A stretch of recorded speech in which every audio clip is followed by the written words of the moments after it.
rock and roll.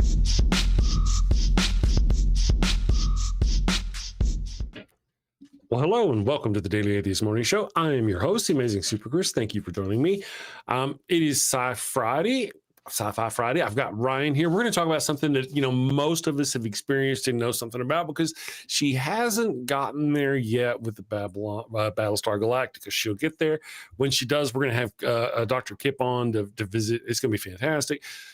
But until then, we have to work within the bounds that we have. So, but she has seen The Fifth Element, and it's a wonderful movie. So we're going to talk about that.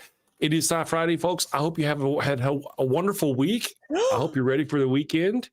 Let's do the thing. I'm going to do my. Here we go. Let's do this one. Boop. Sci-Fi. So this is where it all ends. Albuquerque, New Mexico. Home of the balloon fiesta and the stolen car capital of the world. I used to love it here. The years of crawling through the worst the city has to offer has taken its toll. But what if I told you that this beautiful little cesspool of the city was going to be the launching point for a war that could wipe mankind from the face of the earth? Yeah, I didn't believe it either. But here we are.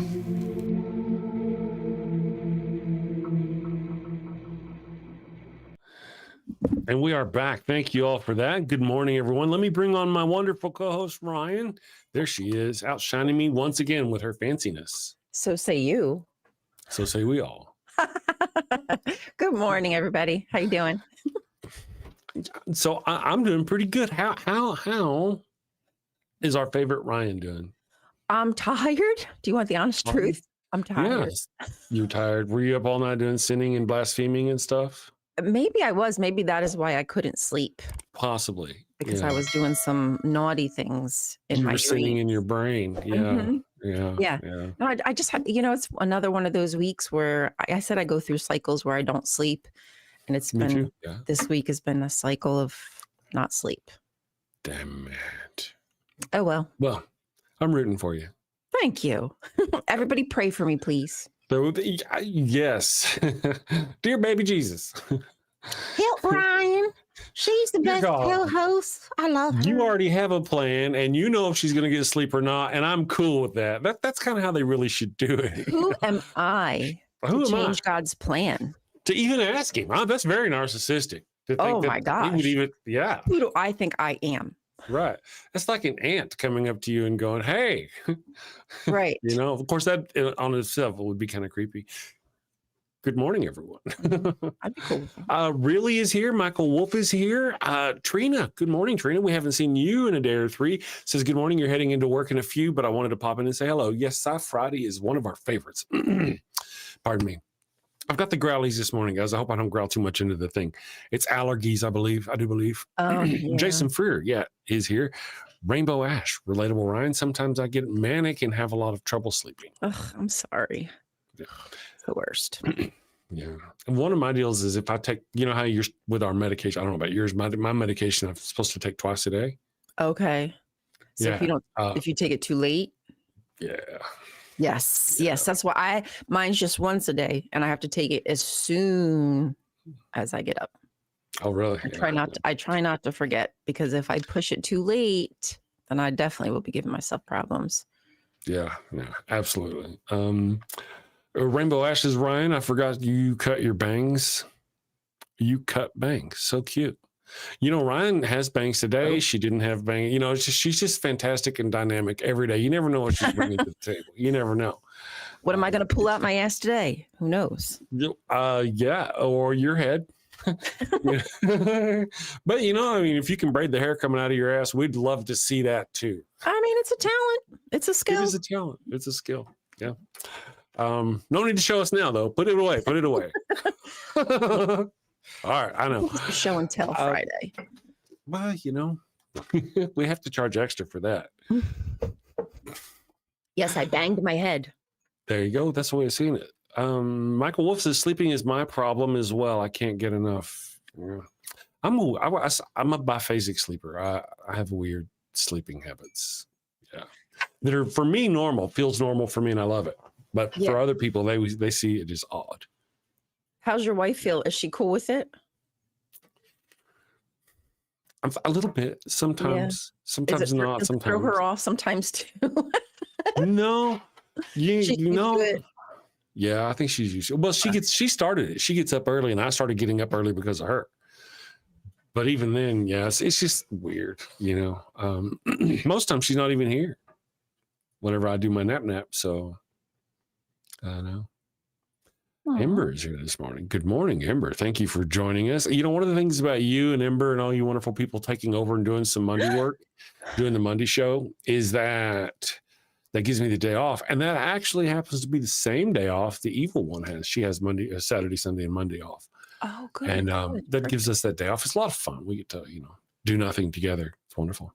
Godless Granny's here. Godless Granny sent me an email. She did. And she used part of a commercial in my thing, and she invited me to do a thing, and I'm going to respond and do the thing. Kelly, I just hadn't responded. You do a thing. Be on time with the thing. I will. I'm going to do a thing with Kelly. I'll be on. I've never been on. Have I been? If I've been on her show, it was in like 2019. It was a long time. I was on her show and I fucked it all up. Did you? Poor Kelly. Well, so she had this show planned, and it was something about time continuum. I actually really don't even remember, but I didn't know that's what the show was about, or at least I thought that maybe we were just like in a discussion about it, because Wes from Skeptic Haven Wes, was like, hey, do you want to go on Godless Granny? And I was like, yeah, of course I do. I love her. Well, I didn't realize I was supposed to be the knowledgeable one on the topic. And I was like, I'm sorry. Ruh-roh. That was fun. We made it through. I just felt bad because it was the whole topic planned. Yeah, well, that happens. But you're pretty smart. I'm sure you got through just fine. Sure. And what was the topic? You don't even remember what the topic was. You said that. I wasn't listening. I just remember it was something about fucking time. Having to That's do with literally time. all I can remember, because my brain went, uh-oh. Ruh-roh. Time. It's a Shakespeare thing. Time is a Shakespeare thing. It's a word. It's a short word with massive ramifications. You can't outrun it. You can't outlive it. It follows you everywhere. It chases you down. It outlives every plan you make. Time. Time is fantastic. It's a powerful god. Time is. Shakespeare's all about time. She don't even remember. Ha ha. I was just lying. That never happened. It never happened. I made that all up. Let's see here. What's his name? Hugh Laurie. I'm just looking for something real quick. See if I can find it. I don't know if I can find it. Okay, let me see if I can find it. You will enjoy it, but I do want to show you something. So for those of you, I'd like to talk a little bit about, because today is Sci-Fi Friday, and we're going to have a little bit of fun with that. And we're going to talk about maybe some Fifth Element. So if you guys are out there and you've had some Fifth Element experiences, Fifth Element is a fun movie. I really personally didn't care for the follow-up movie. Wait, what was the follow-up movie? It was called Valerian in the City of 1,000 Worlds. I don't know that I ever had a lot of money, a lot of opportunity, a lot of graphics. It looked really great, but a lot of it was really stupid. And one of the problems I have with it is the actor they cast as the main actor. He sounds just like Keanu Reeves. At least in this movie he does. I've never seen him in anything else. But throughout this whole movie, every time his mouth opens, you're like, it's weird. It just felt weird. It just feels weird. And then the whole, it's just not a very well done movie. Luc Besson, if you're watching, do better, man. Do better. Yeah, even Element was great. Even Giles, like, say what? I had no idea. Giles, right? Yeah. So the Valerian in the City of 1,000 Planets, I think is what it's called, is supposed to be a follow-up in a way to follow-up. Yeah, absolutely. To that one there. It's a really good, one of the cool things about the Valerian movie, Brian, if you're into sci-fi, you'll dig it, and you seem to be into sci-fi. It opens up and it's like, God, man, it shows an image of man, and we're meeting an alien race for the first time, like out on our space station, and we get in an airlock and we come up and we reach out our hand and we meet them, and it's cool.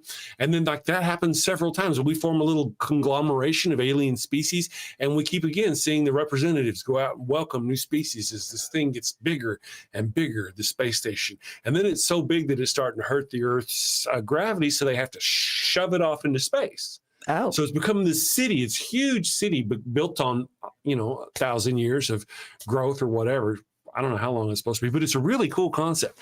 That's great. But they talk about it being the size of the Earth, or really big. And then there's this one scene, for example, where the good guy, his actor's name's Dane. I don't remember what anyway, he goes running through, and he's wearing a suit, right? So I guess that suit gives him the power to run through any wall he wants to. I don't know, but he runs through these steel walls, and he they show that there's different environments throughout the entire world that are completely different. Over here on this side of the world, there's this. Over here on this side of the world, there's this. These people live over here.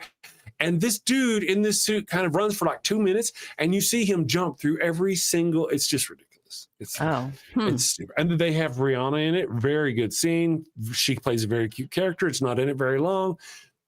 Some things they did great. It was cute. Some things they didn't do great. and so when was this movie from? Je ne sais pas. I don't know. Let's go. Valerian. Oh, 2017? That's what it says. Yeah. Does that sound right? Yeah, that's the one. Okay. Yep. And wait, when was Fifth Element from? When did that come out? Fifth Element was like 2000. Oh, it's even 1996 or something. Let me find out. Old. Fifth Element, 1997. Look at that. I was close. Wow. 1997. I'll see. Yeah. So 20 years later, it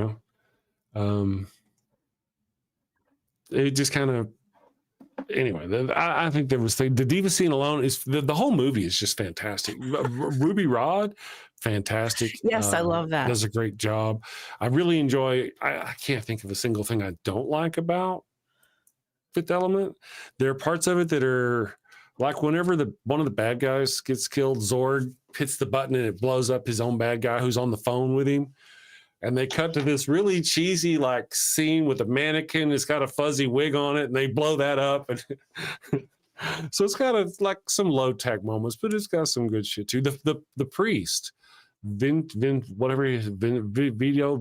Vito Cornelius, the actor Ian Holm, I think, played him.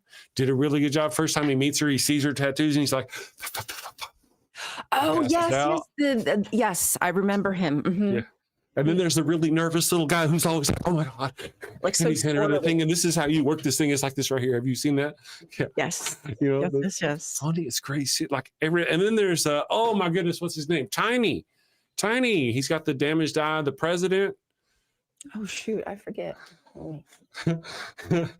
Corbin Dallas, his mom gets on with him on the phone. He's like, "Mrs. Dallas," and he starts talking to her. She's like, "You're not the president. Quit trying to act like the president. The president's an idiot. You don't sound like an idiot." It's really good. Whoopsies. So there was a lot. He was the robot in the first Alien. Indeed, he was. Aziz, more light. Yeah. I mean, I'll be sitting here going, and the lighter will be going out, and be like, Aziz. If you get it, you get it. You know it. You remember it. Yeah, it's almost like Wesley. Shut up, Wesley. Just imagine being that guy who played Aziz. All his life, the people have been like, Aziz, bitch. I can't. Huh? Who's the guy with the weird haircut? He's a bad guy. Jean-Baptiste Emmanuel Zorg, played by. Don't tell me I know his name. He's been in a lot of shit. Oh, he has been in a lot of things. They'll tell us in the chat. Gary Oldman. Yes, Gary Oldman. He has been in a lot of shit. He was in one of my favorite roles for him was in Lost in Space, the movie. I don't know what year it came out. Lost in Space, the movie. I didn't really care for the end of it, but he did a great job. He is where I first discovered palindromes. Oh. The 1998 film. Or alliteration. I'm sorry, alliterations. Oh. Alliterations. he's going through and he's talking to, he does it several times through the movie, but he's playing the evil Dr. Smith, right? An intellect. So he's turning on this robot and he's like, hello, my platinum plated pal. And I was like, oh, hey, that was I cool. like that. I think unless I'm mistaken, from my understanding, England for the longest time, that was their idea of poetry, was alliterations, until they got with France, and France got with the rhyming. Interesting. I could be I wrong. know that in Ugaritic they use a lot of that as well. Alliteration. Yeah, it's really cool. Like to think of how long these little tricks we've been using as humans Right. have come, you know? Yes. You know, one of the things is we as humans have been around allegedly, you know, if you believe those science people, for 100,000 years or so in business, like in the fashion that we are for the most part. Doesn't seem that long. It doesn't seem that long, but whenever, I know it's just like the other day. No, but whenever you got like Jesus was 2,000 years ago, allegedly, and we thought that was a long time ago. It's cities in dirt, you know, the Bronze Age and shit. And what language did we all, but what language did they speak 50,000 years ago? Halfway through this, what language did they speak? 1,000 years is a long freaking time. That is many generations of people to go, oh, God, me and rock. Yeah. They had which is why we now have complex languages that are so vast and beautiful. Well, like Our brains were geared up for it. if I wanted to go back in time, like I wouldn't go to the 1940s. I would want to go back like 50K years. Let me see what humans are really doing at this time. Are they grunting at each other? Are they pointing and signaling? Like what's the Why deal? are we still grunting at each other and pointing? True that. Dave Murphy's back in the house. Good morning, Dave Murphy. Kip Davis says there's a little bit of alliteration in the Hebrew Bible. I wrote a paragraph about it in a Hebrew class, in a class on wisdom literature in my undergrad. Cool. That is cool. Well, yeah, it goes back. It's not just limited to us, of course, you know. Aaron Non-Sequitur, good morning, Aaron. Miss Non-Sequitur says, I love alliteration and assonance. I like asses on it too. What's assonance? I forget. I don't know. I'm not that smart. Me either. I remember that, but I'm not. I just unfortunately don't remember what that's all about. I imagine that some of these little tricks, like rhetorical tricks, help people to remember. You know, if you're passing stuff on, if you don't know how to write, it's easier to remember these poems and songs and stories with these little tricks. Okay, I get it. Yeah, cool. Very cool. Maybe. I mean, I'm just making shit up. It just sounds good to me. I feel like for me that would work. Like if I knew like the next line in the poem had p-p-p, I'd be able to remember that easier. I see what it says in poetry: the repetition of the sound of a vowel, a diphthong, and a non-rhyming stressed syllables. Smart people stuff. Oh. Same sounds happening in the middle and ends of a word. Sort of poetry kind of stuff. Ambushed Apostate is here. And Simply Secular Dave is here. Is Simply Secular Dave here? I meant the Captive Desk Dave is here. Lots of Daves are here. Jason Freer, good morning. Thank you all for joining us. We're talking a little bit about the Fifth Element. I'm a real big fan of the Fifth Element. Pardon me, Dave Murphy. Are you dig the Fifth Element? Are you a Fifth Element person? Hashtag excuse me. Hashtag super green. Super green. Super green. Let me check our poll here because our poll is relative to the topic today. Ooh, I didn't see that. And I want to see, there is a link in the top of the chat. I know it excites me too. Every time. It gets me. I have to say jump now, you know. Jump? Do you? Jump? Because the half-breed, the hybrid in Battlestar Galactica, when she's in the little pool and she goes, jump, because she just like wakes up out of her train. So Hubs is like, you have to start saying jump now. You know that, right? Jump, so now I just think jump every time I go. Jump. That's cool. I get it. Yeah, the hybrid. I'm watching a different show and they have a different name for hybrids. You know, hybrids is a term for it. But so yeah, once I got what you're in, that was great. See, you're just eating up with the sci-fi. Sci-fi, that's good. That's good. That's good. We have had 19 votes. Let's see if we've gotten more. 20 votes, not 19, but 20 votes. On our today, the question is, we're talking about the fifth elements for Sci-Fi Friday. What's your favorite iconic line from the movie? And I only have 4 options. And then you have to give your own. So the choices I have, I chose multipass. That one is coming in 30% of our 20 votes. Big bada boom. That's leading 35. Big bada boom. Big bada boom. Bit about, yes. And then give me the cash. That's one of my favorite scenes. I don't know if I remember that one. Is that something Mike Epps? Wait, no, is that his name?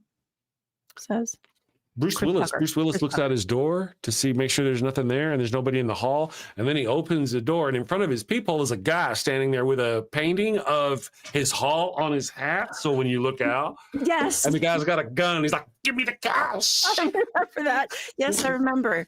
Weren't there people? Was that the guy who they can only hold themselves in a certain form, so they start to get kind of creepy after? No. Okay, No, so he was just a druggie. okay. Yeah. He's all tweaking out. Then Bruce Willis like, hey, you gotta arm it if you're gonna use it. He's like, arm it. That's right. He's showing them how to. That's right. He's like, you want me to do it for you? And he's like, no. I really got to go watch that movie again. That's a very nice hat. Great quote. Yeah. Okay. So this first big bada boom, third, and then of course number coming in fourth with 20% of the vote currently is negative. I am a meat popsicle. I forget That's that one also too. one of my That's pretty bad. Yeah. What's that? I forget that one too. That's pretty bad. I forget that one. About to say he's in his apartment and they come to raid him. The guys, I think they come to raid him. The police go to raid him. Zorg sends people to go raid him. Okay. And he puts his hands up against the wall and they say, "Are you a human?" He says, "No, I'm a meat popsicle." But Lilu had taken his nameplate off of his door and put it on the neighbor's door. So they kicked in the door and they put him in a bag. Then the guys with the Mandalorians or the ones who can change their faces, they got the cops who had the guy who they thought was right. So it was but Dallas got away. It's very complicated. I do remember that now. Ember says, "I am a meat popsicle" is the best line in all of cinema, to be fair. That's a good point. Good morning, Ember. Thank you for joining us. That's a valid argument, I think. Mm-hmm. The cigarettes are 75, 80% filter, just a couple of drags. Yeah. And then whenever he pulls one out, he does this thing, he gets one out of his little vending machine of cigarettes, the robotic voice goes, "To quit is my goal for a day." Good luck with it. I love that movie. So quotable, so much fun. That's a good flick. Yeah, I agree. At least I thought so. I think Dade said he don't like it. Dade doesn't like. Oh, I got to check out. Dade said he didn't like it. Dade said he didn't like it. Oh, he didn't even like that movie. That's unfortunate. Have you tried that movie on weed? Yeah. That's actually one of the things that I guess I have to admit, the first, I don't know, 200 or 300 times I saw it were on weed, But then it was also, remember Tiny, the guy who played Tiny? He also played, have you seen Half Baked? Was it Half Baked? No, it was Friday. It was Friday. Tiny, the president, the guy who plays the president in Friday, he plays, I don't remember what the guy's name is. And oh man, what the hell's his name? He plays a big old huge gangster guy and he steals this other guy's bike. He comes riding up on that bike. You hear the squeak from a mile away. Squeak. Yes. Squeak. They start hiding their chains. Shoot. What was his name? And I see his face too, because he's a big guy and he when he makes that face, he looks scary. Yeah. But I can't. Tommy Lister, I think. Debo. Debo. There you go. Yeah. That's and then they do a pretty funny job. I really enjoy I love it. that whole series. Friday After Next. Half Baked. And then there's another, I think there's even another Friday, 3 of them or something like that. I don't know. The Half Baked is where I get have you seen this on weed? And that was Jon Stewart. Who did that in Jon Stewart. I haven't seen Half Baked in so long either. I know. And I'm amazed that I remember so much of these movies, considering how much cannabis I've run through this filter through my brain. Well, that's probably why I don't remember much of anything else, is because I remember the stupidest, mundane inane shit from movies and TV shows. Yeah. I got the You killed Buttercup. Sorry. I'm somebody's bitch. The Squirrel Master, dirty, naughty jungle of love. You guys have got to be. Yeah. If you've seen Half Baked recently, those are all wonderful. You'll get them. Because one of the weird character, I don't remember his name. He was in jail and he kept getting threatened by Nasty Nate, who was a big, sexy black man who's going to rape him in the thing. And it was Tommy Chong. So this character was going to get raped in the prison bath showers, and Tommy Chong stepped in front of him. He's like, and he wrestled with Nasty Nate. And he saved. All right, I'm just kind of go watch it. It's good shit right there. It's good shit. The Squirrel Master. I remember the Beastmaster. I don't know the Squirrel Master. Sort of the same thing. Is it? Yeah, the porn version. Sherlock Holmes opined the human brain had finite storage, so random facts delete chemistry knowledge and whatnot. You remember, was it Married with Children, Kelly? They did that with Kelly in an episode of her. She's supposed to be studying for something, and they kept jamming random facts in there. And finally, at one point, she goes, I think I'm full. My brain is full. And her brain was full. And then she happened to learn something just before the test.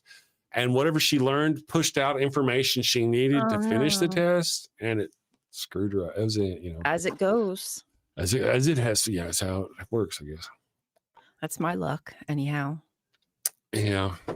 Austin Sim says, in real life, science to Dungeons and Dragons that I'm going to call dicey science. I've got 2 episodes planned already. Oh, I'm thinking I'm going to film the first one this weekend. Sounds like a lot of fun. Get after it. I want to see the finished product. Yeah. Yes. So I am looking forward. Now I got to watch the show again. It's been a while. I got to watch the show. Let me do this real quick. I want to show here. I'm going to share this with you, my friends. Mon ami. Let me go here and then over here and then here. And then we're going to go here. This is one of my favorite scenes right here, my friends. And this is? Lilu Dallas Multipass. Yeah. Multipass. Multipass. She knows it's multipass. Lilu Dallas, my wife. We're newlyweds. Just met. You know how it is. Bump into each other, sparks happen. Yeah, she knows it's a multipass. Yeah. Anyway, we're in love. Anyway, we're in love. She knows it's a multi-pass. Anyway, we're in love. She gets it. That's what gets me. That's what the title of the show is, by the way, today. She knows it's a multi-pass. I was kind of hoping that people who would read it would know, especially whenever you see, have you seen the thumbnail? I think I did see the thumbnail. Yeah. So if you see, it's me and you on there. So I was hoping, they wouldn't think it was us. They know it's the show because it's a quote from, that's just hilarious. That's good shit right there. Chris George, the 5th element, the Trinity in that vein, earth, wind, and fire, water, Mark chapter. Okay, do not store up for yourselves. Good morning, Chris. How you doing? Yeah, I thought the 5th element was fascinating in its interpretation of the elements. It was fun. Yeah, the way they reached across time with a long time ago. Aziz Light, back in 1912 or some business like that. You probably don't. At the very beginning of the movie, it opens in not a pyramid. I think it's a ziggurat. Then this guy's looking at these symbols. That's where he's going, Aziz Light. That's like, it's even got, what's his name? Fuck, Luke Perry is in it for like 7 seconds. He's an artist. He's freaking out over the I don't even remember that. Yeah. Oh no, yeah, that's right at the very beginning. Yeah. They promote him pretty heavily in the thing when they were promoting the movie, but he's only in it for just a couple seconds. They always do that. He pisses himself, and that's about it. They always do that with guest spots, hype it up, and then they have like 1 or 2 lines. Oh, what movie was it? There was a movie recently. I don't remember what it was, but it had Franco in it. James Franco in it. It's like, James Franco, whatever. Oh, James Franco. And James Franco was the captain of the ship in the movie. That's freaking wonderful. We're excited, right? At the very beginning of the movie, there's an accident, and his stasis pod catches on fire and he fucking dies, and you never see him out at all after that. I mean, so James Franco, they shouldn't have even put his name on it. Yeah. Sometimes I think it's better just to be surprised with it. I'm like, oh, I didn't know that person was going to be in it, versus talking a lot of shit about it. And then you're like, what the hell?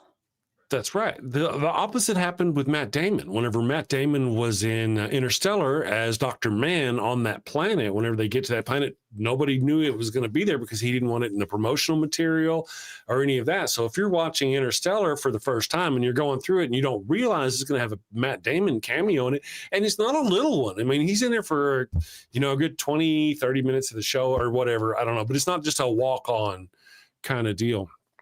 You know, Interstellar. Is that the one where Matt Damon tricked his cohorts into coming to get him and rescuing him? Yes. Okay. Yeah, That was a good movie. The planet wasn't viable. He said it was, so they would come there. Mm-hmm. God. And then tried to erase all the information from the program or the robot or whatever, so they wouldn't see what he had done to fake the funk for them to come rescue to his robot. Yeah. That was cool. That was cool. Mm-hmm. Remember, he had an actual kind of a part there. There was a beefy part for him, not like James Franco in this other movie that I can't remember. Somebody in this movie deal probably saw it. Ryan Reynolds in Life. Ryan Reynolds was in Life. He wasn't in it terribly long, but he was in it longer than James Franco in whatever movie I'm thinking of that he died in recently. Somebody hopefully will think of it. Let me look it up. James Franco. Super easy. I didn't know that Left-Handed Jedi. So Left-Handed Jedi said that there was an affair between Mila Jovovich and the director when the director was married to the diva. That sucks. That is true. That sucks. Yeah. And she was pretty young, like 19 years old. I don't know how old he was at the time, but he was older. Yeah. James Franco's character, Captain Jake Branson, dies in the 2017 movie Alien Covenant. His death occurs when the ship's hibernation pods are damaged during emergency evacuation, right at the beginning of the movie. I think somewhere in the movie, somebody's looking at a video on a camera or something about like good times or some shit they had with this character. So you get to see him like on the side of a mountain, hiking or something, you know, climbing or whatever. Image on a camera or on a screen. And that's the extent of his that's it. That's it. Yeah. Oh. you see him, his body is in a hibernation, you know, because it's alien movie. So, you know, they got the hibernation sleep pods. It's in one of those pods. It's kind of vertical though. And then the pod's on fire and there's fire in there and you can maybe hear screaming, I think. And then they have to jettison the pod, some shit, but he dies right at the beginning of the movie. Yeah. Well, I guess he got paid. What's that? I said, I guess he got paid. I guess he got paid. Well, the Hell's Bell says the Alien franchise is the best. The Xenomorph is a feminist icon. That's an interesting take. You know, I've been watching a lot of reviews on the Alien Earth series, and I may even drop a few videos over on my I Spy Sci-Fi channel to cover that because it's just so they did such. But I really enjoy the Predator Alien series. For those of you who don't know, Predator, Alien, and don't tell me Blade Runner are all in the same universe. Are they? So, yeah, it's pretty cool. I mean, the first time I saw Alien was when I was a kid, and it scared the piss out of me because the aliens coming out of the people's bodies. But I love the movie. I do remember, and then I always loved them. And I didn't like scary things because, you know, I'm a JW and scary things are real. But for whatever reason, when it comes to sci-fi, it doesn't scare me like that. Yeah, not like that. I remember with Aliens was a really good movie too. Where it's real pretty shit now, man. Anyway, Aliens is a good flick. I remember my older brother had it. He had rented it on VHS or some business, and I was going over to his house to watch it or to catch up. I don't know, but he was already watching it when I got there. And when you get to his house, you walk up these stairs on his thing, and his windows to his living room are right there. So in other words, as you walk up the porch, you can see in the living room. And he's watching the movie Aliens, and he's in his chair, and he's got his. Can you repeat that? Which part? Can you just go back like a couple seconds and repeat that? My sound. I was saying my brother was watching Aliens, and you could see him as you're walking into his house. You're coming up on the porch, and you could see him in his living room. Okay. As I was going to catch up with him, I don't remember what exactly, but he was already watching the movie, and he was sitting up in his chair all like this, watching the movie. Oh, that's my older brother, you know. He's probably 30 years old. I was like, dude. Mom. Yeah, it was good, but that was a good flick. I really enjoyed Prometheus too. Prometheus. You know, there are things I enjoy about those movies. Prometheus. What was the other one? Covenant. There are things I like about them. Oh yeah. And Alien Romulus. All of them have things I like about them, but some of them have things I don't like. And I know they do it so the movie could happen. But like, have you seen Alien Romulus? I don't know if I have or not. I'll give you just a briefy rundown. There's a pregnant lady on the show. Somewhere in the way, you know how they got the black goo or some business in the one movie that kind of gets in people? Somewhere in the way, she gets some of that black goo in her. So whenever it's time for her to have that baby, she has this baby, and it's a baby, like however big, but it's got the black goose. It's going to turn into an alien thing, right? And it goes from being an alien to an 8-foot tall creature with like in less than a minute. Oh, and it really, no, I'm serious. It really blows away the credulity, the credibility. It's hard to believe. You just can't. But like, there's limits things can do without taking in matter. You have to take in matter in order to grow. Right. You don't grow from nothing like that. Even the first movie, the creature had to go away and molt or whatever. It took it time. This one here, I mean, it's literally just in a matter of seconds. We're going to run a commercial. What's that? Yeah. I don't like when they rush stuff. Yeah. I'll see if I can find a clip of that on the Tube of Views real quick. No, let me run a commercial. Let's do our postmortem baptism. Okay, whenever we get back, we're going to talk about more sci-fi, and I have a couple clips to show you guys. Here we go. We'll be back. Do you have a loved one who's on their deathbed, but they've yet to give themselves up to the Lord? Are you sure you don't want to come to Jesus? No. This is your final chance. No. Worried they're headed to the fiery pits of hell. Your very last chance. No. I've been wicked and sinful. I deserve to burn in the hot place. As you wish. Farewell, my heathen husband. Farewell, my... Well, fear not, my wayward child. Introducing Father Flanagan's line of post-mortem baptismal kits. No more worries about being miserable alone forever. Be a good Christian and share that eternal pain and suffering with the ones you love. I'm in hell. Not as hot as I thought it'd be. Kind of feels like Houston, minus the humidity. Hello. My favorite drink crafted to perfection. Ooh, and some dank ass weed.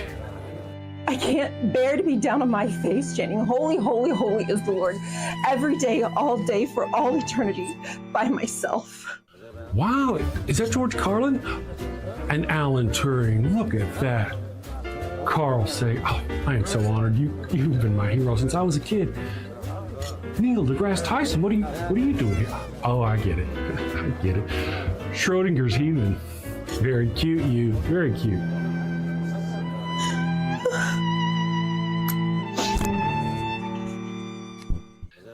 That's fantastic. Oh, what is that? What is?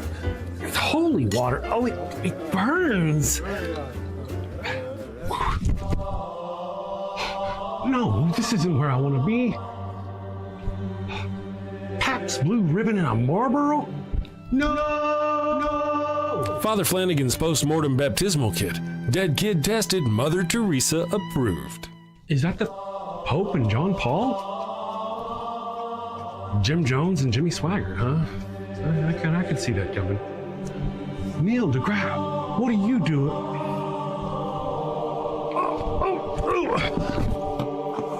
Holy, holy, holy is the Lord.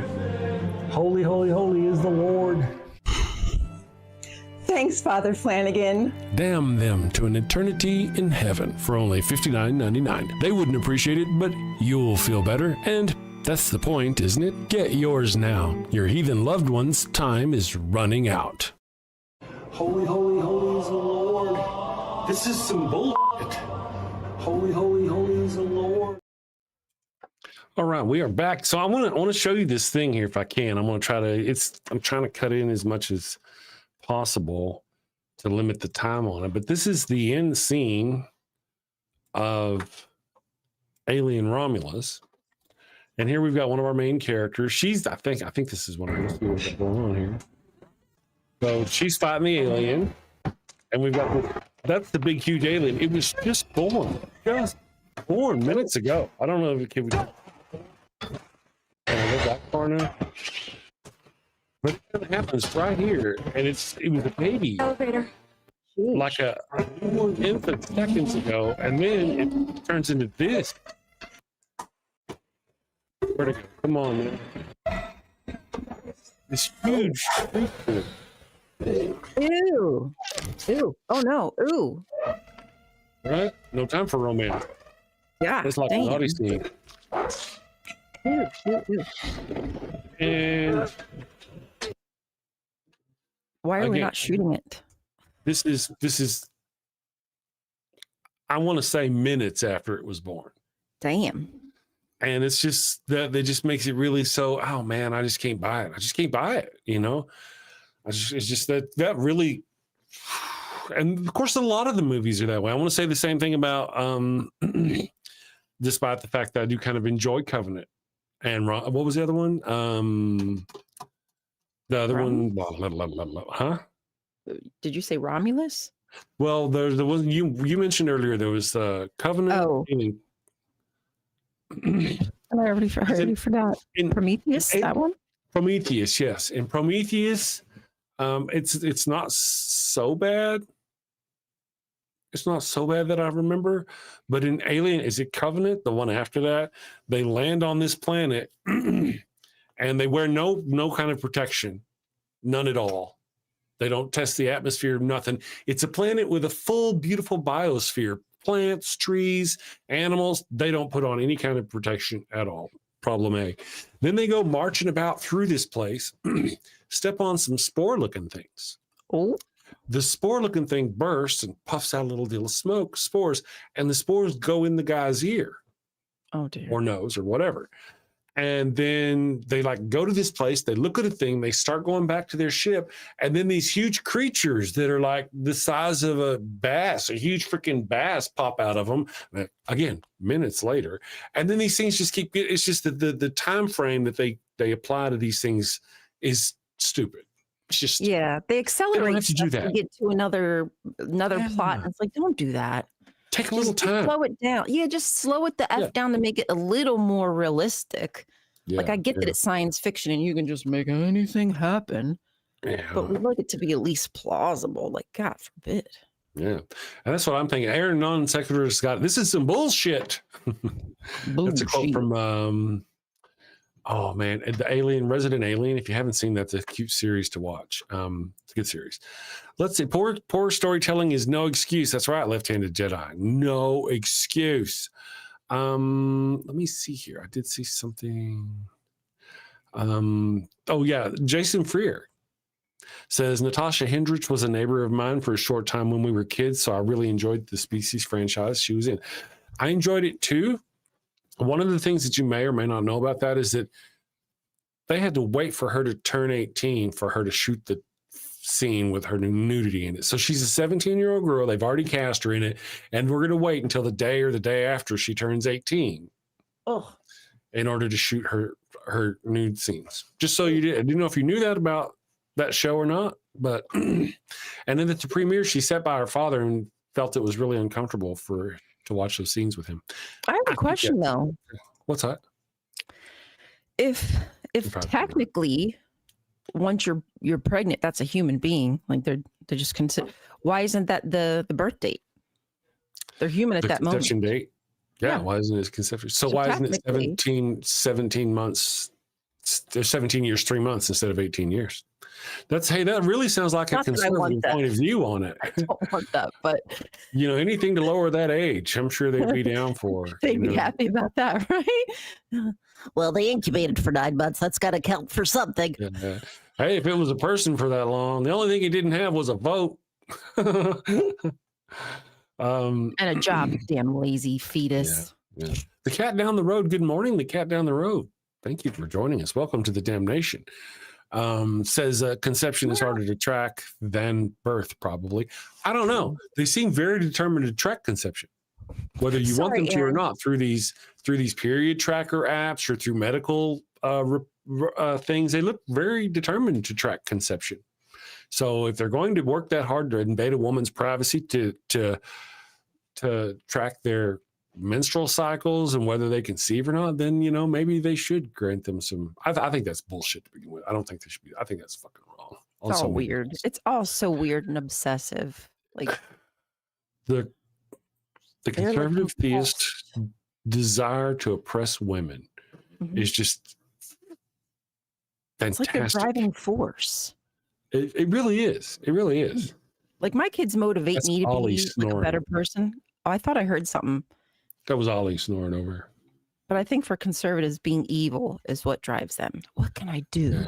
To hurt somebody else. to hurt somebody, to judge them? Judge them just enough that they hate themselves. How can I make that happen? Man, yeah.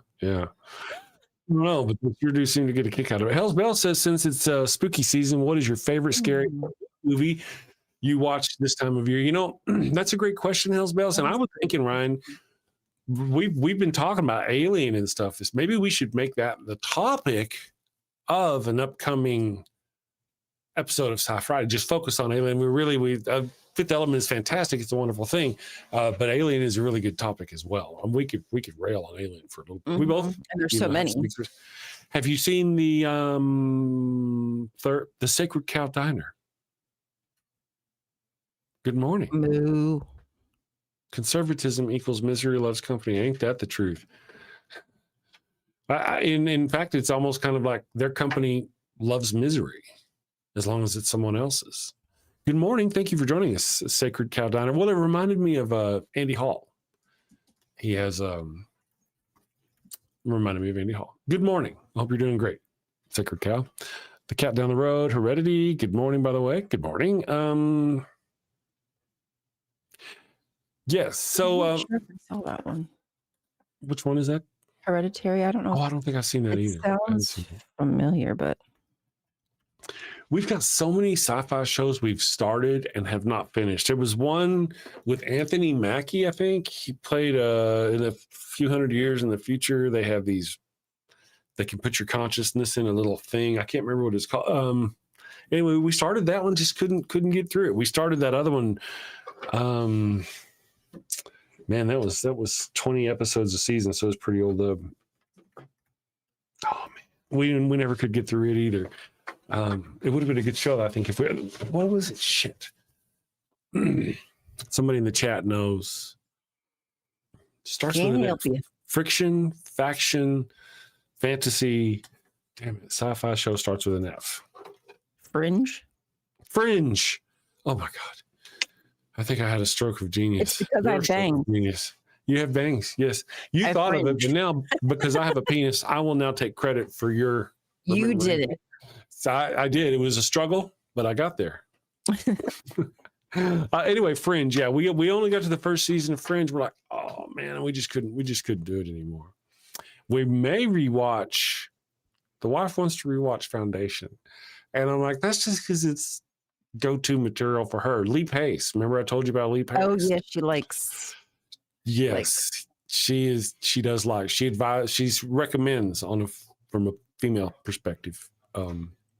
Well, you know, throughout cinema history, they often take women who are physically attractive, and they, despite how smart or talented or gifted they may be in other ways, they exploit them for their physicality. We've seen that all the time. And it's a really good thing to see them do that with Lee Pace. Women get their chance, you know, but besides that, kidding aside, he's a really good actor. Very good actor. I was watching him in this series now, I really appreciate his acting chops. You don't get to see that whenever you see him as Ronan in Avengers. You know?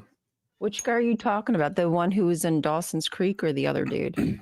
I don't know if he's in Dawson's Creek. It must be the other guy then. Ronan, played Ronan in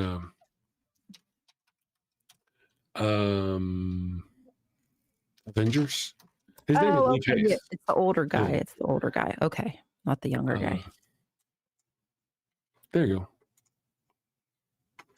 Mi burrito está no bueno.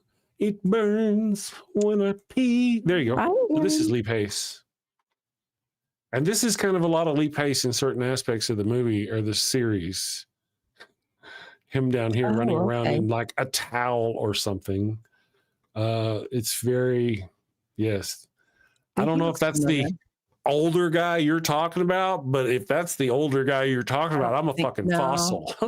No, I was just looking at Fringe, and I don't know. I only recognize one guy. Yeah, no, I don't either.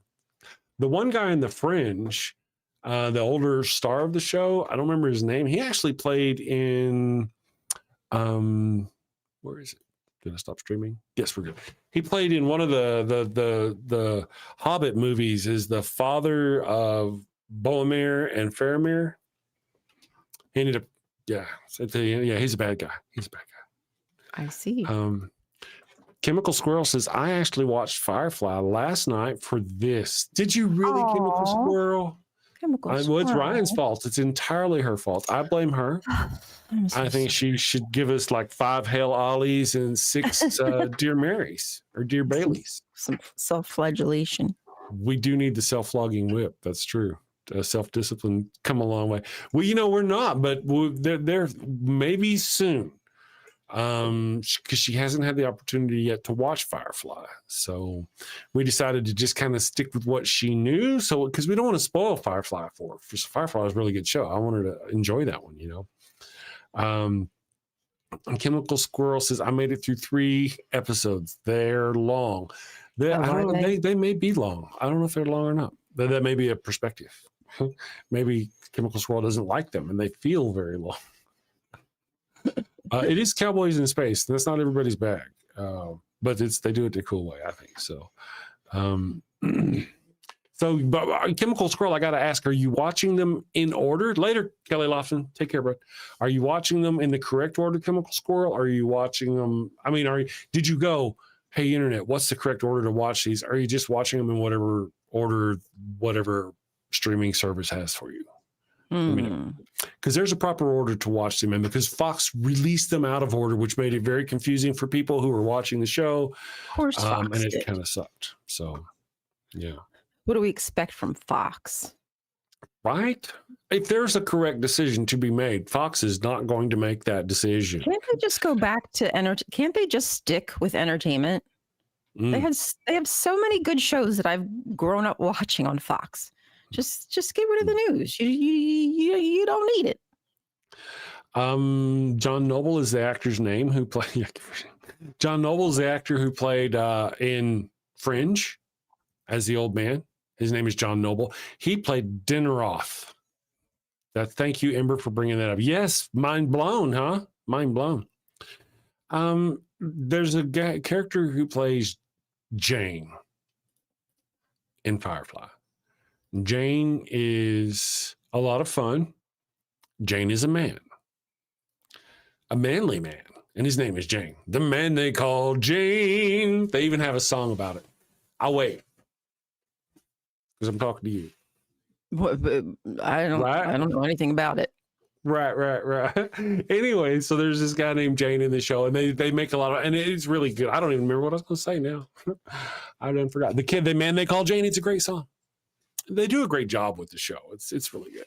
The hero Yeah. of Canton. Oh, what I was going to say was the guy who plays Jane Baldwin. He's not one of the Baldwin brothers. He does kind of look like he could be, but he's not one of the Baldwin brothers. His last name is Baldwin. I don't remember his first name, but he played in The Patriot with Mel Gibson. Mel Gibson, do you remember? So the guy who played Lorca? Yeah. Uh-huh. Okay. Lorca plays in The Patriot with Mel Gibson. He's one of the antagonists, the bad guys. Mel Gibson, I think, ends up killing him in the end. The guy who plays Jane in that movie is like Lorca's right-hand man in The Patriot. Okay. Adam Baldwin. No, is it Adam Baldwin? Is it Adam Baldwin? It may be Adam Baldwin. Jane Cobb. It is Adam Baldwin. It is. He's really good stuff. It's fun. It's fun. So they do the series. You'll watch them do the series, right? And then they do the movie. And you look at the series and you're watching the movie. You watch the series and 14 episodes, then you watch the movie. There are changes that are made. Like, these people live in space. But whenever you see Jane, he comes out and he's like, all right, let's be bad guys. And he breaks out his guns and all this. He is brown as a nut.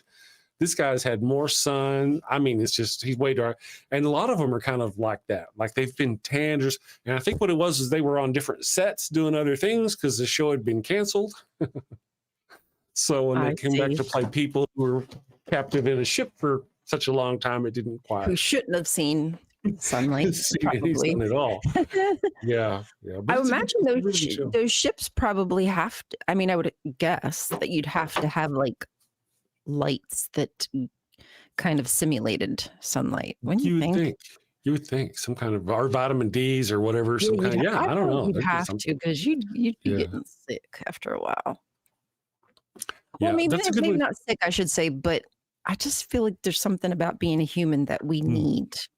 Yeah, no, that is true. Do you in Battlestar Galactica, there was a trial, and there was a lawyer guy in the trial. He had a roughly kind of voice, and he wore the sunglasses. That guy, yeah, and he pretended he had a limp.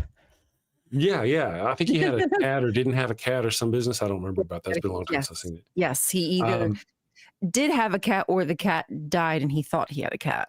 Yeah, or some business. Yeah, it was something weird. That actor has a really good role in Firefly. I think he's in 2 episodes as a walk-on character called Badger. I like his character. Yeah, he's a lot of fun. At least so far. Anyway. Oh, with where we haven't are. seen all of it. Yeah. I think you're almost near the end. Yeah, we're like halfway through the last season, so I think there's 4 or 5 episodes left for wherever we left off. Yeah.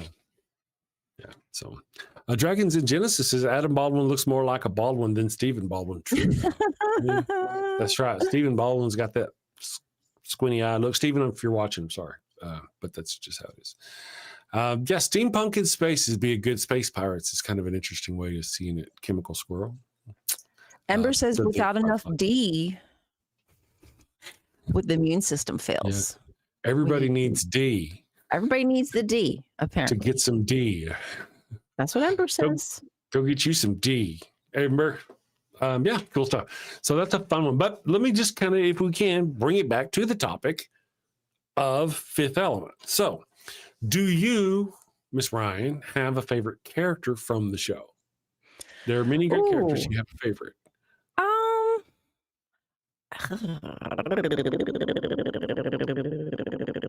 It's been so long since I watched it. I probably would have said that I like the Are We Green guy. What's his name? Super Green. Ruby Rod. Ruby Rod. I probably like Ruby Rod just because he's goofy and I could see myself just acting like that for funsies, like, for Halloween or something, being that character. But I really do love the opera singer. I just thought that was so cool the first time I ever heard that. Great scene, yeah. One of the things that I really enjoy about Ruby Rod's character is if you watch at the beginning of the ball where she sings and all that stuff, at the beginning of that is whenever he opens his broadcast to his people, and he's going on. And he said commercial, and they go to a commercial and they come back from commercial and stuff like that. And they go through all this excitement, but the whole time he's live. as they go through all this. And then finally, there's this one little part where at the end he goes, okay, everybody, we're done. Thank you all, you know, and it's like this whole time they were live on the show and he just wraps it up. Thank you all. We'll see you tomorrow. I'm Ruby Rod. I just like how he's really like so flamboyant and just walking through the crowd and then saying something crazy and then going and passing the mic to him. He's like, I forget what's his face said, but he wasn't sure. Are you happy to be here? Yeah. Thrilled. yeah. That's all he exactly. Gets. Like and whenever Bruce then, Willis like, pins him up against the wall, he's like, do you understand me? Like, how green are you? Super green, Emma green. Yeah, that's good shit. I love the green. Yeah. Super green. That's a lot of fun. And then, you know, they get in those, like, they're going to go on a long trip. So they get in the little bed thing. They slide in there and they push a button and I want one of those. All of our sleeping problems would be over, you know? I'd be out like a light, honey. I really enjoy his character in that. I like Bruce Willis. I've liked Bruce Willis a long time. I mean, like whenever I sit down with a script before me and I go, which great actor do I want to emulate or think about or consider as I take on this meaty role? It's never Bruce Willis. It's never Bruce Willis, but he's a fun guy. You know, he does a good job, a decent job of acting. He doesn't do bad, you know, for what he does, he does great. I think people he had something about him, like his charisma that people liked, because I remember him from, was it Die Hard. Moonlighting? Moonlighting, yes. Is that the show he was on? Yeah. Was that it? Yeah. Did I get it right? Mm-hmm. Damn. I'm surprised I actually remembered. But I remember him from that TV show. And I was young, but I liked him. I thought he was funny. My mom liked him. She thought he was funny. She thought he was cute. So I think most people at the time just had that opinion of him, like not the best acting chops in the world, but he had a good time with what he did. And he kind of took you with him along for the ride. I enjoyed watching him. He had charisma. This here says, Chemical Squirrel says, did you know the guy wearing the hallway hat tried to rob Corbin is Lin? Oh, is that really Lin-Manuel Miranda? I did not know that. I did not know that. I've never seen him in Hamilton, but I did see him in an episode of House. He played a homosexual character who had AIDS and was trying to get House to help him out. And I don't remember how the case went up. That's the only time I've ever seen him doing any acting. I did not realize that was him. Wow, mind blown. Have you ever seen Something About Mary? Yes, I love There's Something About Mary. The actor who's got the English accent, he's got the crutches, and turns out he really doesn't have an English accent, and he doesn't need the crutches, and all that. Yeah, he played in Fifth Element as the guy, the guy with the she's tall.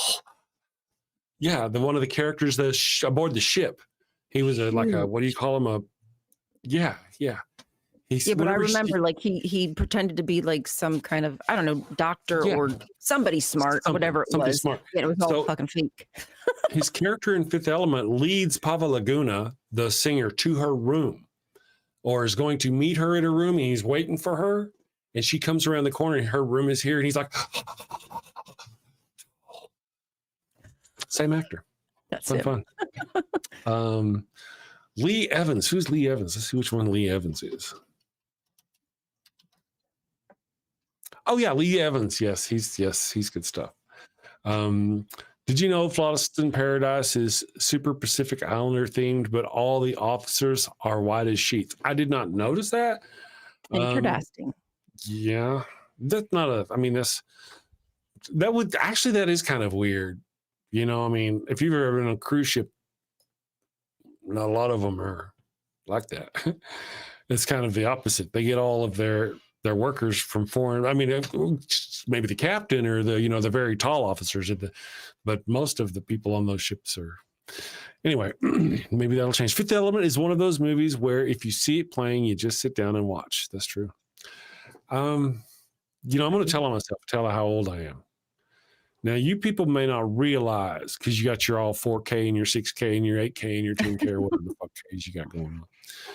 But you don't realize what it was like to be a person who lived on 340 by 420, the TV, and that was all you had. And Yeah, for the, so I distinctly remember the very first time I saw what we now call high definition.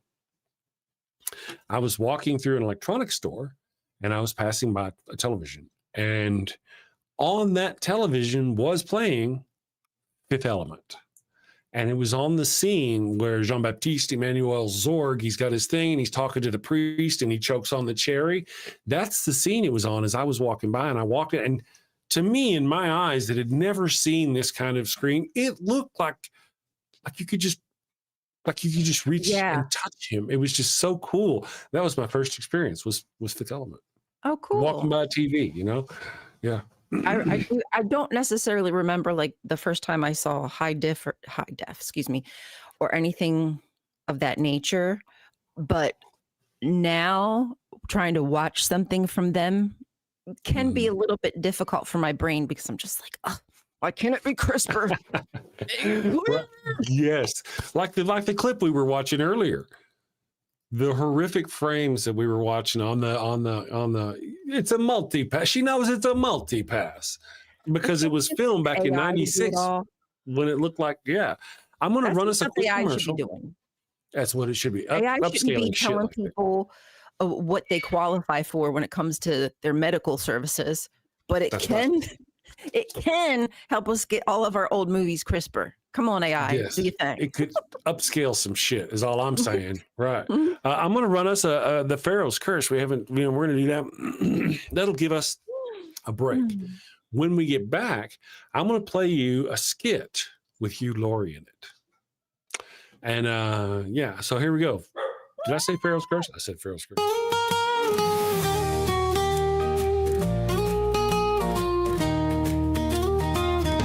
Burrito es tan bueno, it burns when I pee. Abraham had the crotch cooties and gave his sister wife to me. El ataco fue no bueno, it stings like a bee. They told me she was his sister, now I'm plagued between the knees. I've got the Pharaoh's Curse, a case of penile plague. I've got the Pharaoh's Curse, there's fire between my legs. Mi burrito está no bueno, a full bladder I fear. Abraham's lies and Sarai's touch have left me itching front to rear. Mi burrito está bueno, it burns when I pee. Abraham had the crotch cooties and gave his sister wife to me. I've got the Pharaoh's Curse, a case of penile plague. I've got the Pharaoh's Curse, there's fire between my legs.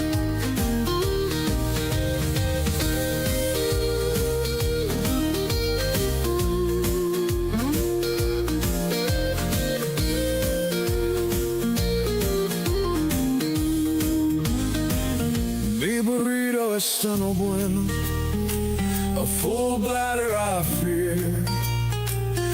Abraham's lies and Sarai's touch have left me itching front to rear. Mi burrito está no bueno, it burns when I pee. Abraham had the crotch cooties and gave his sister wife to me. I've got the Pharaoh's Curse, a case of penile plague. I've got the Pharaoh's Curse, there's fire between my legs. I've got the Pharaoh's Curse, a case of penile plague. I've got the Pharaoh's Curse, there's fire between my legs.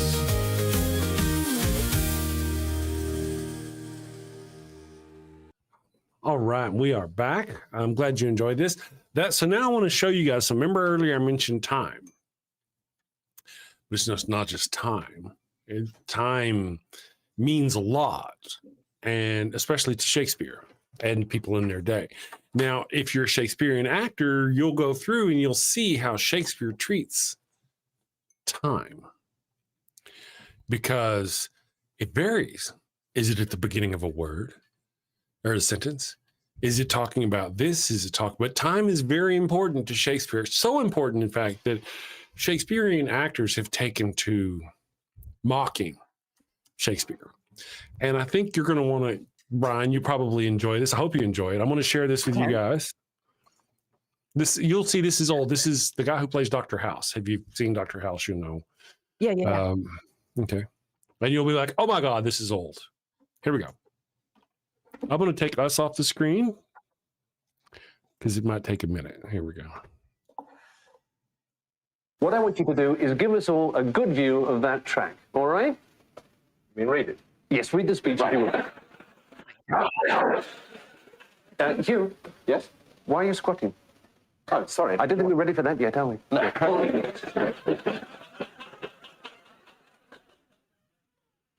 Time hath, my lord, a wallet at his back, wherein he puts alms for oblivion, a great-sized monster of ingratitude. Well, there's a lot of work to be done, isn't there? Yes. All right. Shall we start, Hugh, by having a close look at the text, all right? Yes, well, I've got this raging debate within me, and the debate seems to centre upon women seen both as victims and as power brokers. Yes, can we shelve that raging debate, Hugh? We may come back to it later, but for the moment, let's put the raging debate to one side, because we've got a lot of work to do. And I want to concentrate, Hugh, on the text. What's the word, Hugh? What's the word, I wonder, that Shakespeare decides to begin his sentence with here? Time. Time. Yes. Time. Yes. And how, I wonder, does Hugh decide to spell that word? Does Shakespeare decide to spell it in an unusual way? What's the way Shakespeare decides to spell it? T-I-M-E. T-I-M-E. Yes. And what kind of spelling of the word time is that, Hugh? Well, it's the ordinary spelling. It's the ordinary spelling, isn't it? It's the conventional spelling. Right. Right, so why, out of all the spellings he could have chosen, it is that one, do you think? To give us time in an ordinary sense. Because he wanted to give us time in a conventional sense. So, right. Shakespeare has given us time in a conventional sense. Okay. All right, but he's given us something else, hasn't he, Hugh? Have a look at the typography. What do you see? Oh, it's got a capital T. Shakespeare's T very much uppercase there, isn't it, right. Hugh? All right. Why? Because it's the first word in the sentence. I think that's partly it, Hugh, but I think there's another reason, too. Think. When do we spell words with capital letters? Oh, well, if they're important. When they're important, when they've got an abstract sense, what I like to call an abstract conceptual sense. So, right. Shakespeare has given us time in a conventional sense, and he's given us time in an abstract sense. All right? Think your voice is ready to convey that, Hugh? I hope so. I hope so. Give it a go. Just the one word. Just the one word for the moment, Hugh. Right. Please. Whoa. Hugh. Where do we gather from? Oh, the buttocks. Always gather from the buttocks, Hugh. All right. Gathering from the buttocks.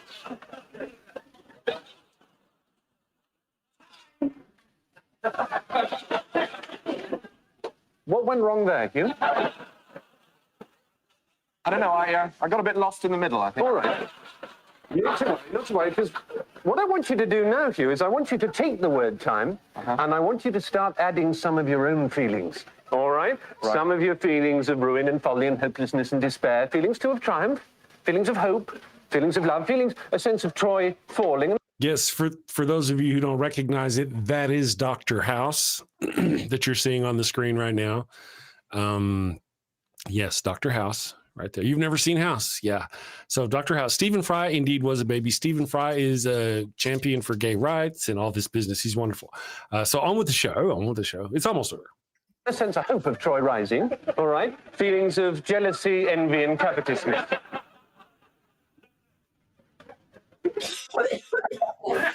Ambition? No, leave ambition out. So, gathering from the buckets, off you go. Much better.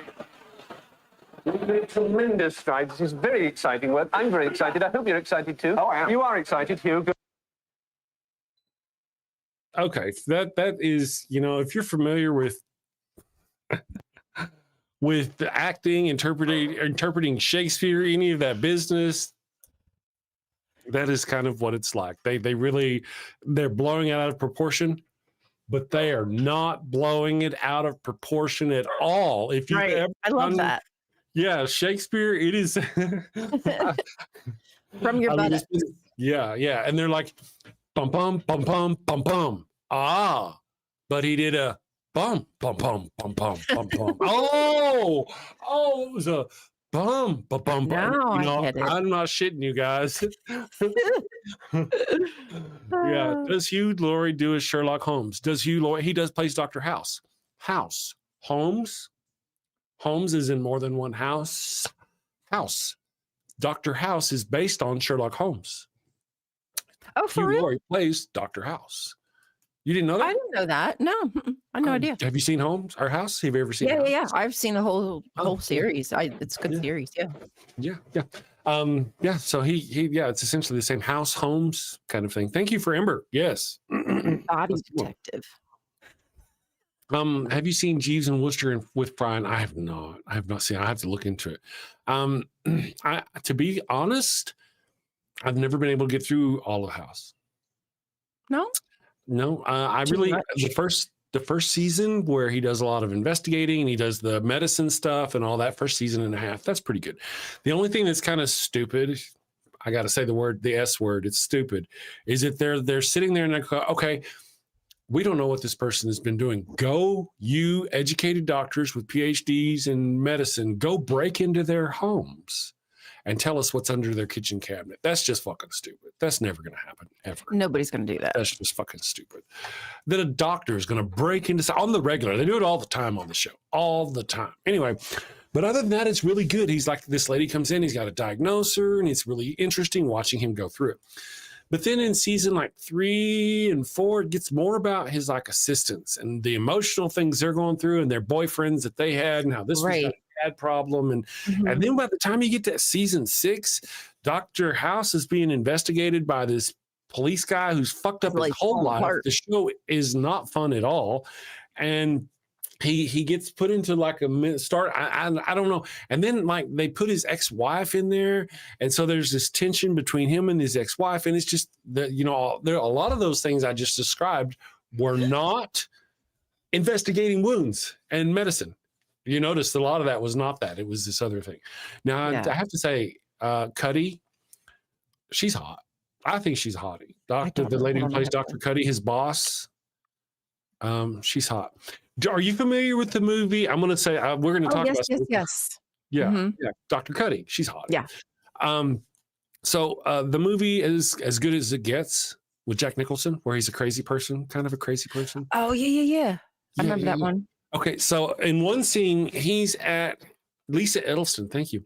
Edelstein. He's at his house, or he goes to his favorite restaurant, and there are these two people sitting at his table. Right. His usual table. I don't remember who the other one is, but the woman was her. I know who the man is. I'd recognize him if I saw him again, but the woman was her, that actress, Lisa. And he goes over to his favorite waitress, played by, I don't remember her name, and he goes, he tries to get them to move them from the table, and they wouldn't, subtly, So finally he goes, there are Jews at my table. Oh, come on. Yeah. I don't even remember that. No, yeah. And then they got it's been so long since I've seen it. Yeah. It was Helen Hunt. That was his. Helen Hunt. Yeah. She was the one. Okay, because she was his waitress, right? And then it flourished into whatever else that was. Whatever that was. Whatever you'd call that. Yeah. How I remember being a kid and they were like, remember, if a girl doesn't reciprocate your feelings, just keep trying. Keep going, Try again. You'll get. Nowadays, it's like, man, listen, if she says no, stop, dude. You're just embarrassing yourself after that. I wish I'd have known that as a kid, rather than the whole way they program boys. I just wish I. No, I agree. And with girls with who we should like, or like if a guy Yeah. treats you badly, that's just his way of showing that he's interested in you. Yeah. Like they set us all up for relationship failures from Yes. Jump Street. Or if he does good things for you, you have to in some way seem obligated to him. A lot of men don't get that in their heads. You know, that's a thing for them. It's just really weird. Right. You it's a transaction, right? It's if I give you, oh, you have to give me. There's no like just giving for love or giving sake, whatever. It's about, well, what can I get in return? Exactly right. Exactly right. And you know, half the time people don't realize if you just be cool and be worthy, they'll give you what you want. You just got to be all right. Yeah. If you're a douchebag, then you browbeat them into giving them what you want. It's weird. Try again was supposed to mean try another person. Well, maybe it was. That would be nice if it meant try a different person. There's many fish in the sea. That's a good one I like. You know, there are other fish in the sea. Right. That was Plenty of Fish. That was do you remember Plenty of Fish? I don't know if you ever went on there, the dating website. I did. Yes. I did. Plenty of fish in the sea. Does There are it still plenty of fish. exist? I'm sure it does. Probably. Yeah. Yeah. You know, yeah, I mean, it kind of worked. There was, I reeled in a few fish on that app. That's kind of what it's for, you know? I mean, yeah, anyway, that's fun. Thank I you, hope my Lori. profile don't still exist on there. That'd be hilarious. Oh my God. Mine too, actually, because I have one on there. Because I remember for a while it was very difficult to like delete your profile. Like you had to like jump through hoops to do that. So I don't even know if it ever happened. Me and the evil one met through Match.com. Okay. We've been tried that one married for too. 10 years, almost 11 years now. Nice. See, it worked. Yeah. I remember stalking her on Match.com, looking at her profile and stuff. And I'm seeing this successful RN, and she's, you know, traveling and doing things with her cool grown daughter who's also going to, you know, and they're like, wow, they're pretty cool. Way out of my league. Aw. Well, I know. And then, you know, she actually approached me. She's texted me like 1 o'clock in the morning because she had insomnia. She couldn't sleep. So she texted me on the app, and Look at that serendipity. I know. Yep. So it was kind of cool. I dig it. You know, part of the deal is in our modern age, it's impractical to consider that we could go out and meet people at where do you meet them at bars? That's the first thing you think. It's almost like a trope when you say, where do you go to meet people? Bars, you know, I mean, churches. To meet people. Yeah. Bars. Yeah. I'm not saying you can't.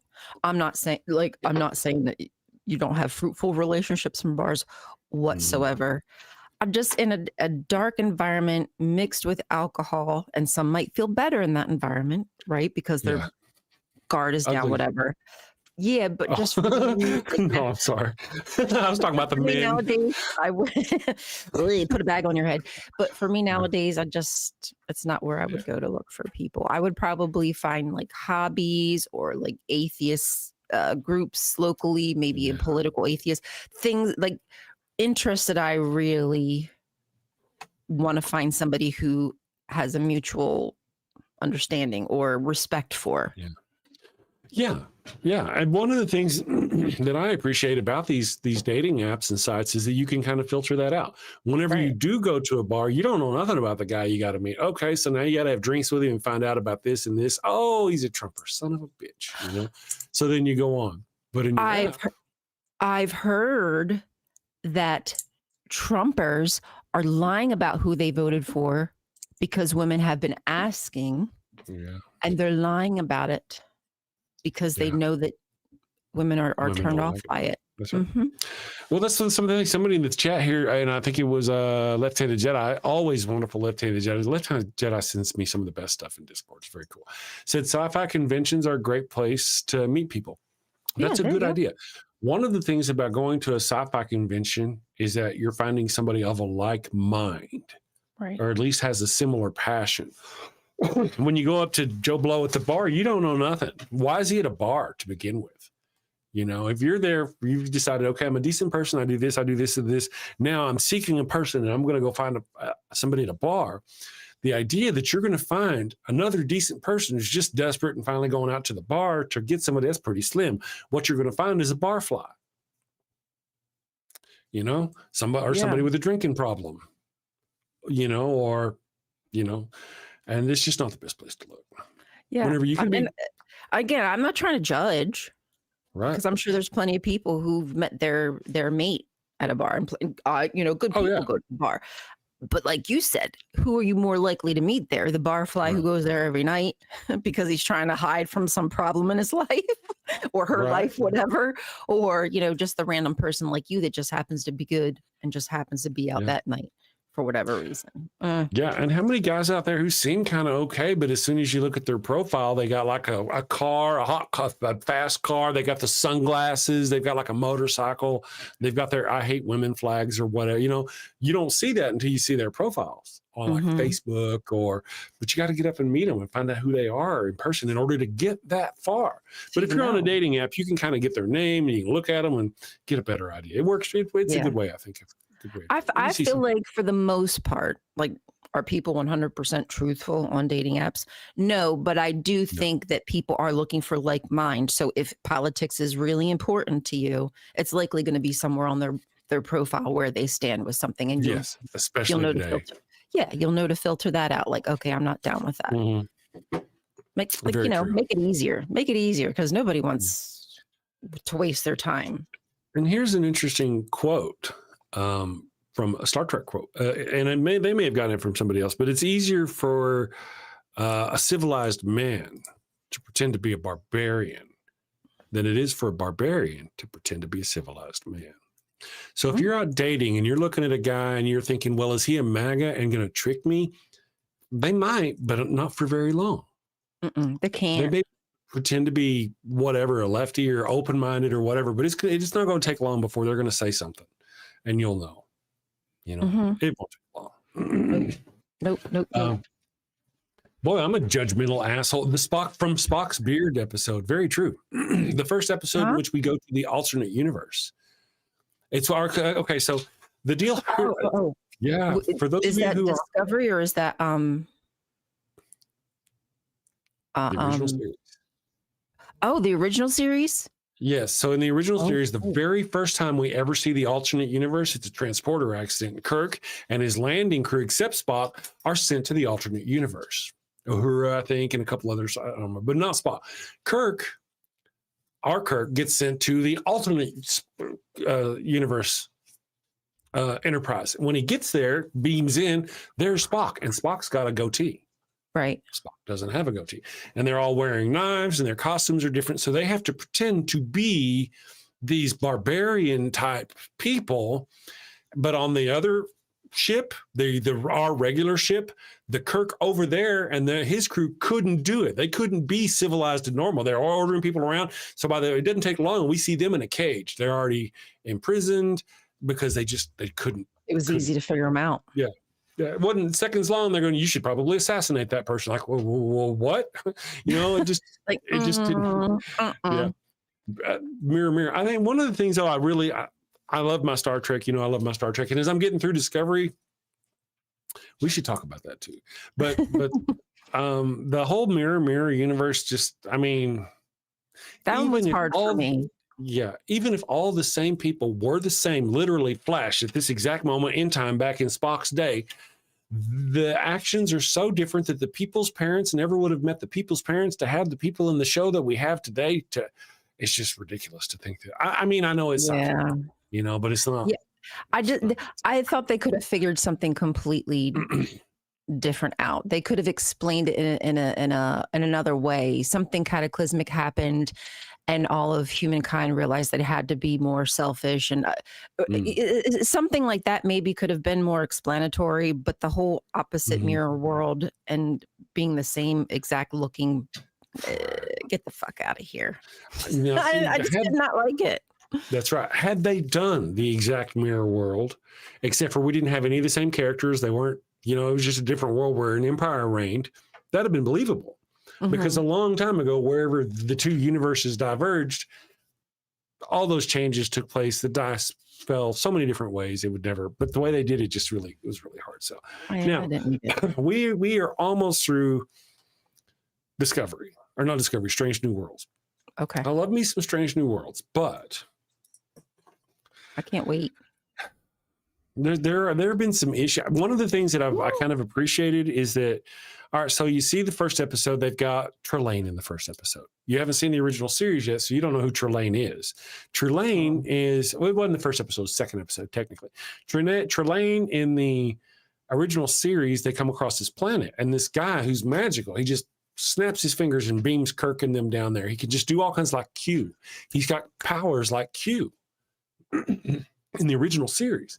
And at the end of the episode, his parents show up. This creature's parents go and say, what are you doing? They're just like beings of life. Like, you're mistreating the humans again. Come with us. Right. And they take that character away. His name was Trelane. In this show, you saw Trelane. You saw him in episode 2 of Strange New Worlds. He was the wedding planner. Yeah. And at the end of the show, his dad comes and takes him away. Right. Voiced by John Delancey, who plays Q. Q. So they couldn't write their own story. They couldn't come up with something on their own, an original.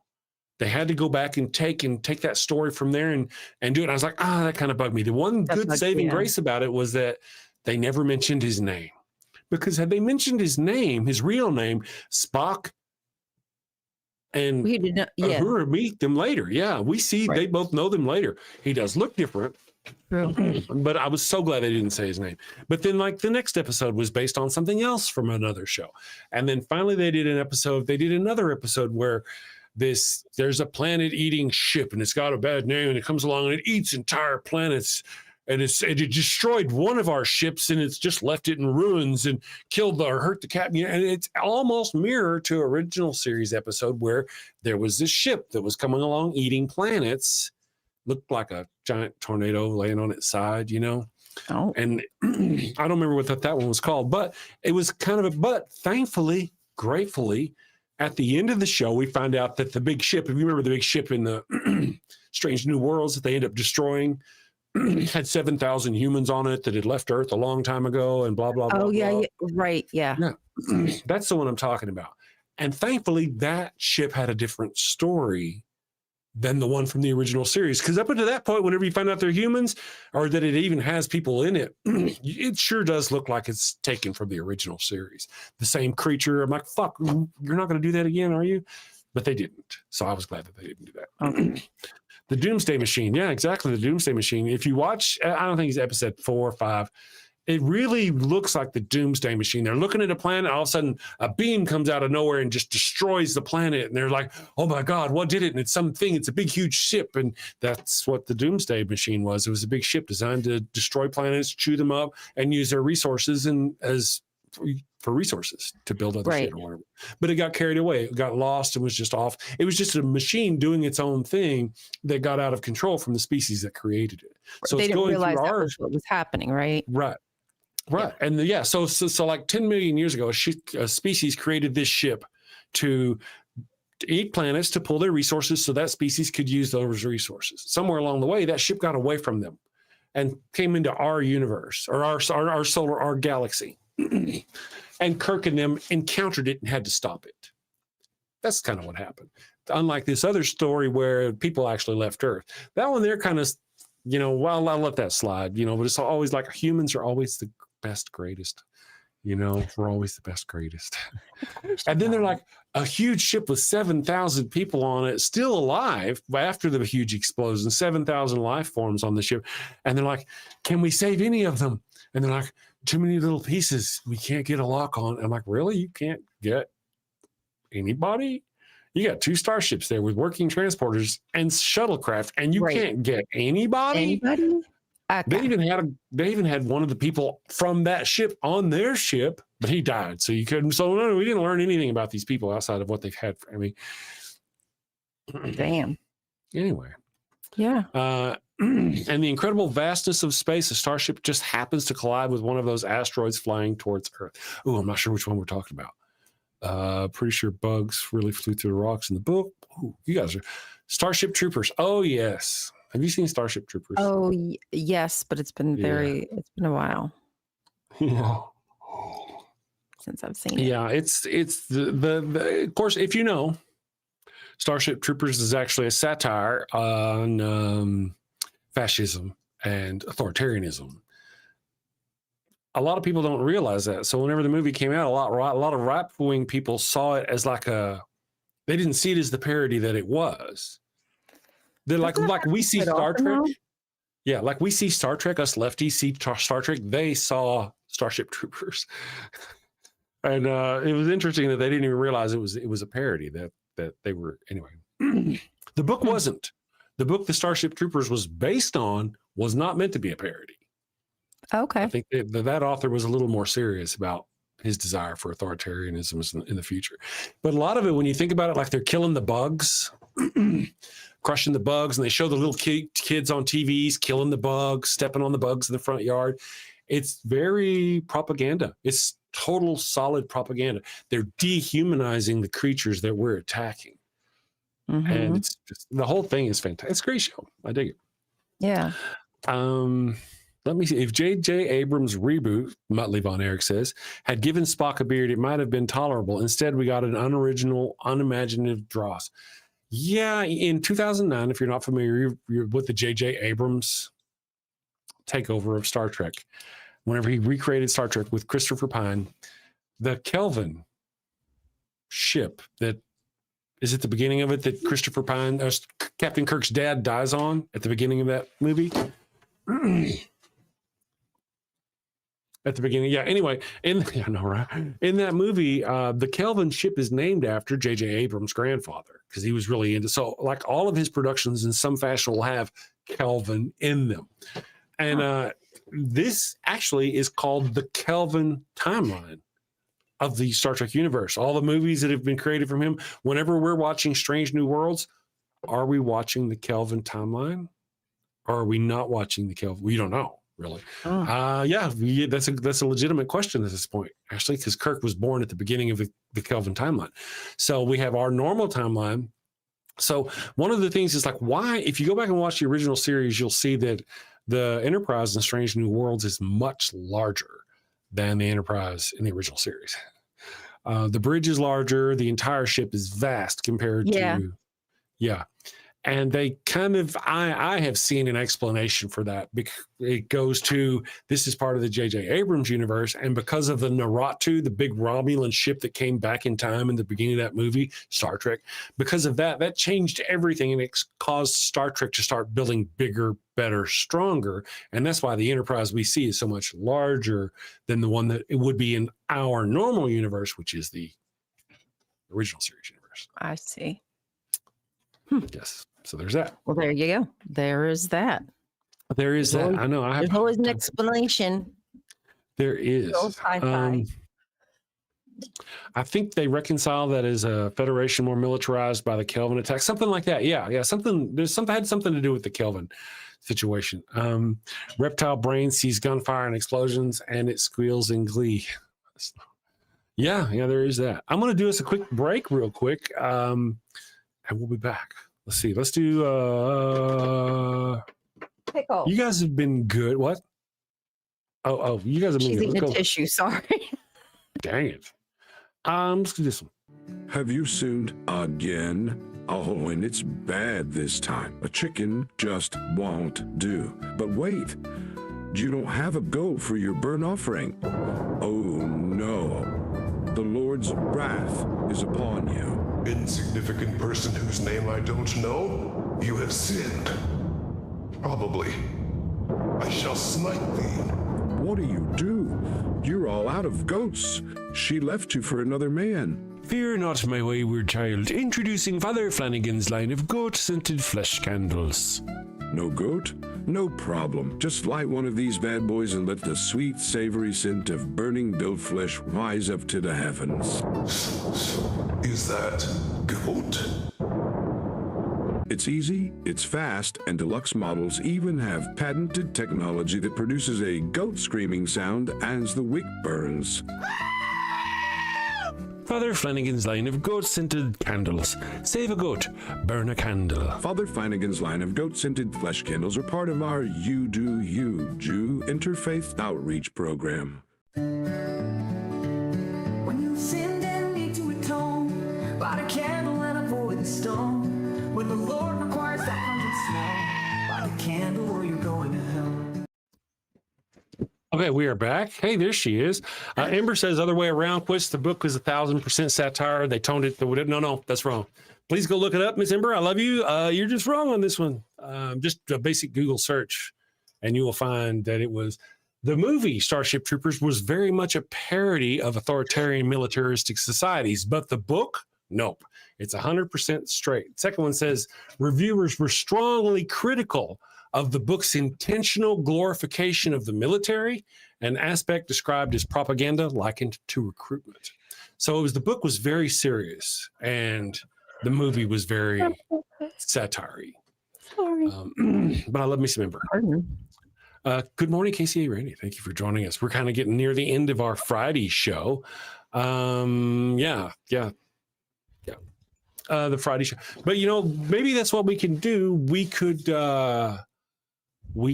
maybe pick something like Predator. You've seen the Predator movies? Mm-hmm.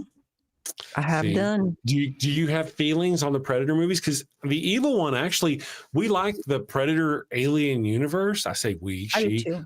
Yeah, she likes it because of the Predators. Aliens are okay, but she's really a Predator fan herself. I do think the Predator is super cool too. They're cool. Yeah. Yeah. They do things with them that I think are weird, but I just shut up and watch it. I don't, I was like, yeah, but I enjoy them. Yeah. Predator 1, Predator 2, Predator 1 and Predator 2 are really good. I enjoy Prey too. Prey was a good one. I don't remember all of them that I've seen, to be fair. Here's the thing about the 90s. I'm a child of the 90s. Like I was 80s, late 80s, early 90s. And one of the things that we tend to, like you'll notice, I even still do it now, whenever we get excited, start getting loud and start pointing and yelling and, hey, and I'm not meaning to be that way. It's just, kind of how I am. If you go back and watch the movies we were programmed with back in the 90s, you'll see where that comes from. Really? Almost all the big movies, Mel Gibson movies, all those movies. And so we can look here at Predator 2 as a great example. Predator 2, you've got Danny Glover's character. He's a cop, like a sergeant. He's not the top cop. He's not the bottom cop. He's not a middle cop. And he goes around screaming at everybody. At his boss, he screams. Every time there's a problem, he screams at somebody. So you go, now make that a note. So now when you're watching movies in the 90s, that come out in the 90s, make a note of all the yelling that the main character does, usually to like bosses or to resolve issues or conflicts, always. And I was watching, I was like, wow, that's kind of. Thank goodness that's changed because it's, I think it represents, it's like a mirror of where we are in society to some degree, not to say there's not movies where dudes aren't doing that, but that we move more towards conversation versus yelling about every single thing to resolve it, right? Because it rarely resolves anything.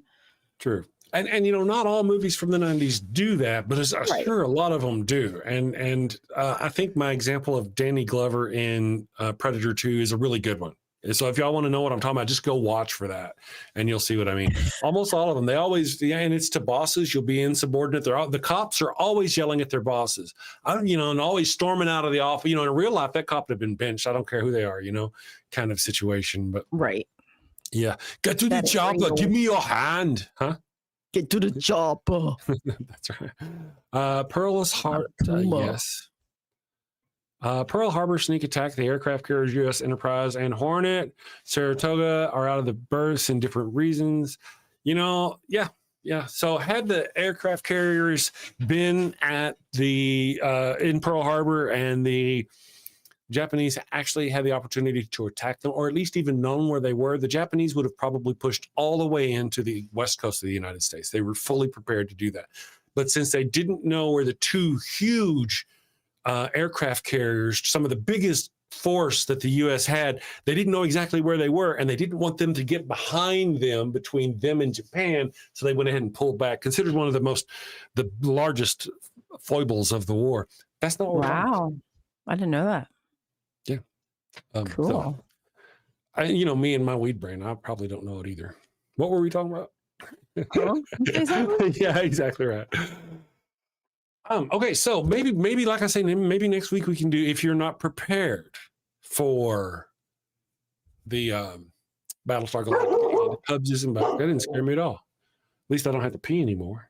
Um, it was loud in my ears. You know, if Hubs isn't back and you haven't got to finish the show, maybe He got back last night at 12 a.m. Oh, okay. Yeah, so you should so hopefully be good we'll to have go. a couple days, and we might be able to before he leaves again. Well, you know, those seasons are only like 10 episodes. So if you're halfway through a season, you've got like 5 or 6. It shouldn't be much. I'm rooting for you. I hope so, because you have no idea. I really, really want to see it. I'm so interested now. It was the worst place to stop. Yes. Yeah. And it's such a great show, too.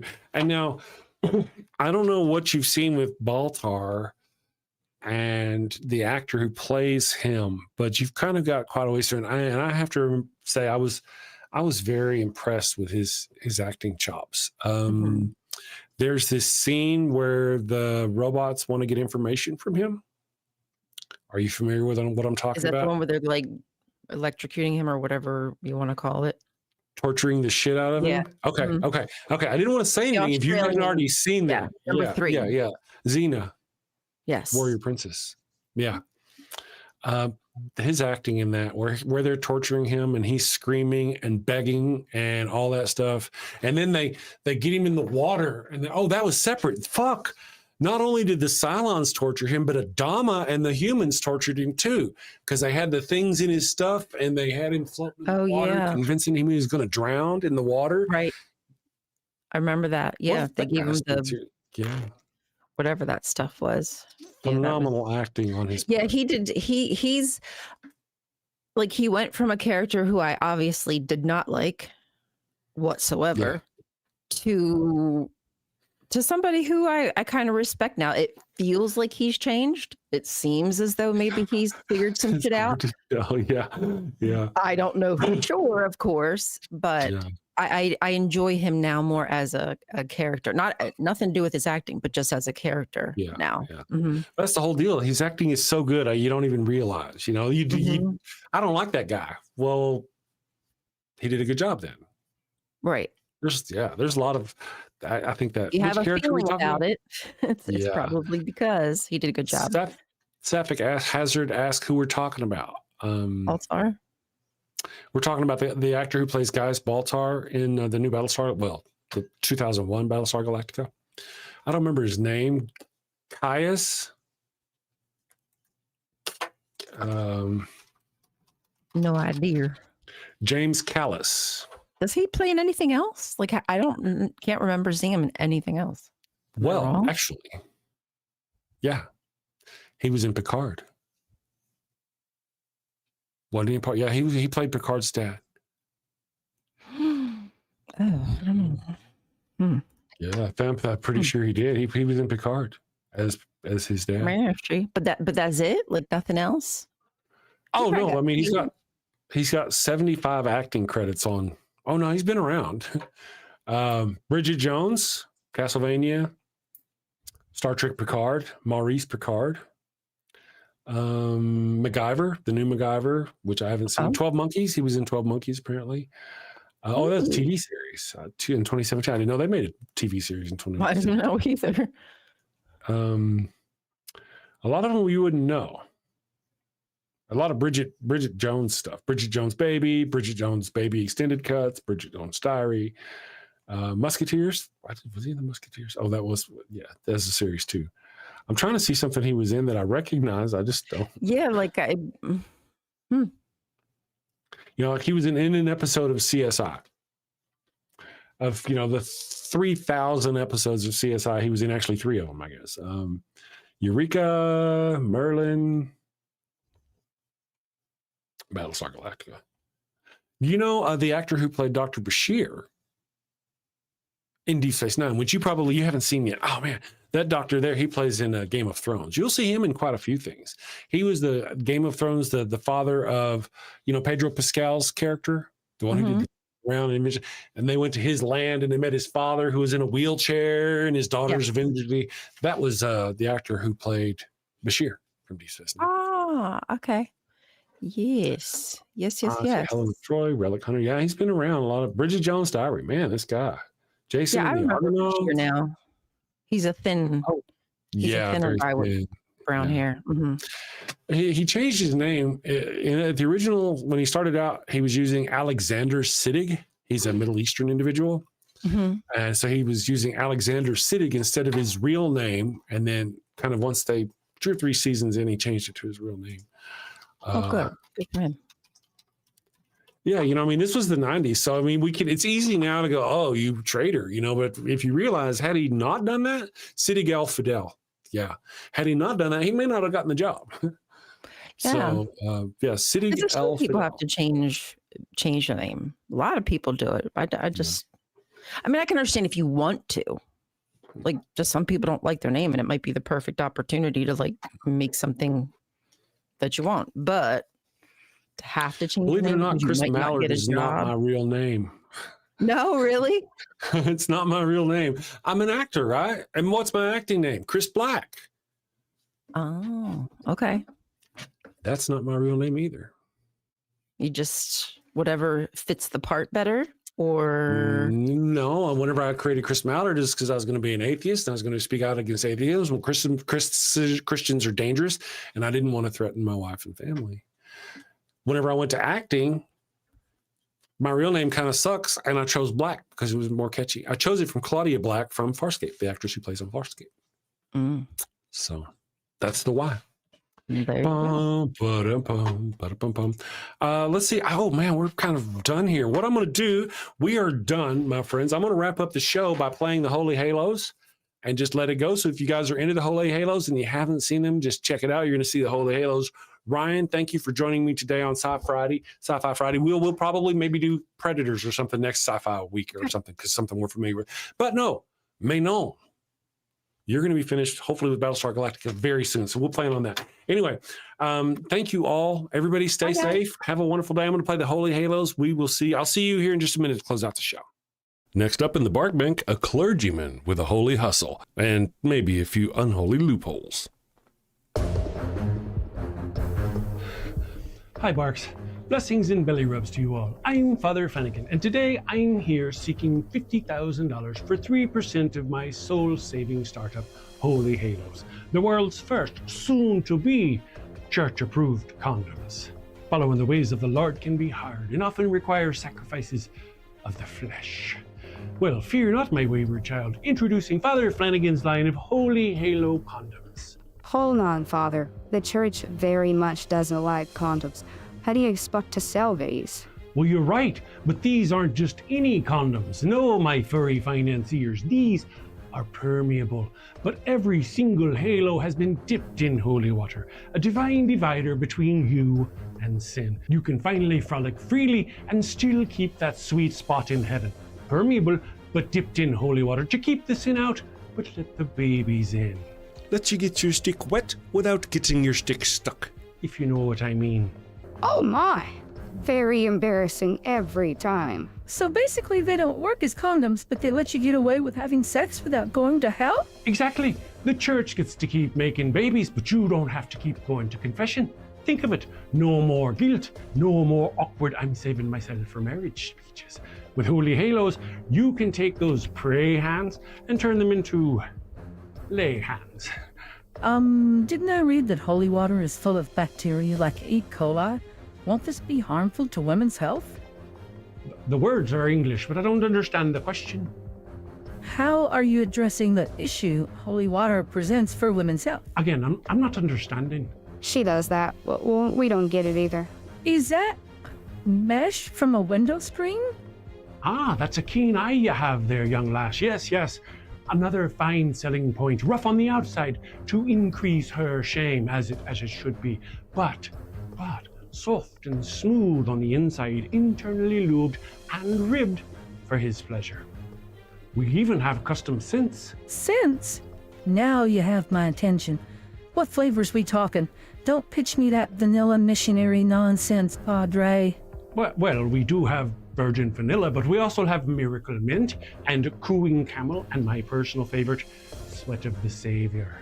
And the Vatican, they've blessed this endeavor?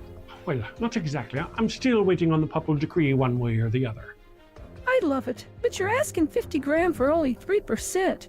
That's rough, Father, real rough. Not running with the big dogs on this one. I'm gonna stay on the porch. Me too. Good luck, Father. 15%. Ouch, 15%, that's highway robbery even for the church. Come on, Father. We're dogs. We know a bone when we see one. 10%, and we'll even bless your branding. Look, meet me in the middle, 7%, and I'll baptize all your puppies. 7% works for me. Father Flanagan, it looks like we Wait a have... second. Our producers say we have a special call-in bidder.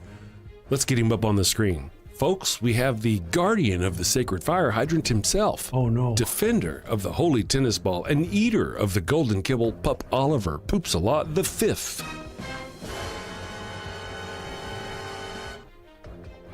Flanagan! I guess you pooped him. 50,000 at 20%. 20%? And you get to keep calling yourself a father. Sold to the pup in the very fine hat. I knew you'd see it my way. You're very wise, Your Hiney. Would there be anything else? You may leave.